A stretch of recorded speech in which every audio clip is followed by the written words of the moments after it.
guys, look what I found at the store today. What is this? Is it a cucumber? Is it a melon?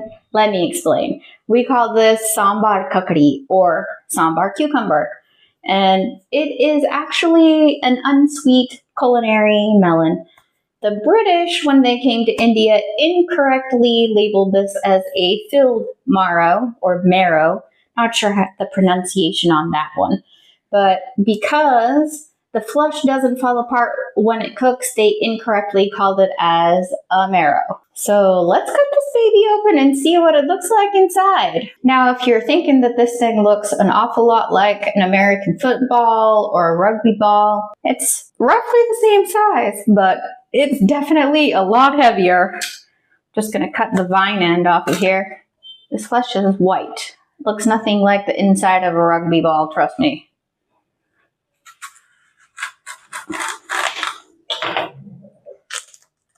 Let's scrape this flesh out because these seeds are bitter, and when you cook it, if the seeds are still in place, it will totally ruin your dish.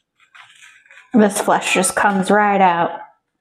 It's much easier than even a pumpkin. These have a really thick skin, so you want to make sure that you always peel them before cooking with them. Now, the seed center changing color can be an indicator that this is overripened or gotten bitter, so always take a little tiny bite before you cook with it. This one just tastes a little bit like a sour cucumber, so it's perfectly fine. You can cut these as big or as small as you want.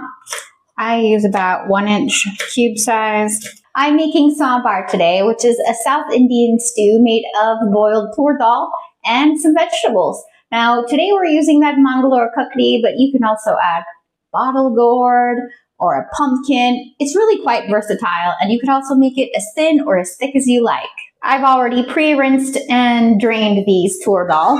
I like my sambar thick, so I'm adding 500 milliliters of water to my ½ cup of tur dal.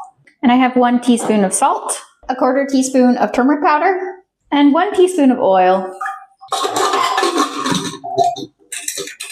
You want to cook under high pressure for 8 minutes.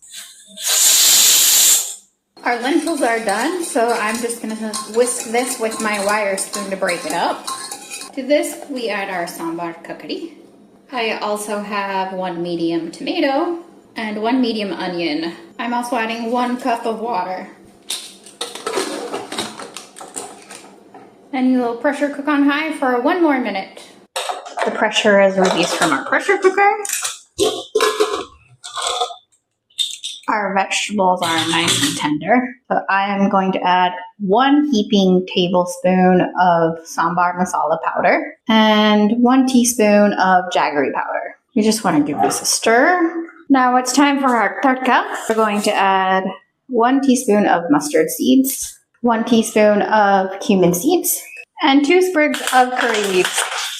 You can add hing at this point or red chilies if you want. My husband doesn't like red chili powder in this, so I'm skipping. You want to pour your tadka directly into the sambar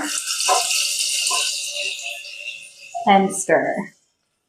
You want to return this to a boil and let it simmer for about 5 minutes. Ooh, this looks really good. The great thing about these sambar cucumbers is you don't have to use a souring agent like tamarind at all. They have their own sourness. If you like your sambar a little bit more sour, go ahead and add tamarind. It really doesn't need it. This thick version is really perfect for rice, but we're going to eat it today with my bajra set dosa. You can find the link for the video where I make this instant bajra set dosa in the description.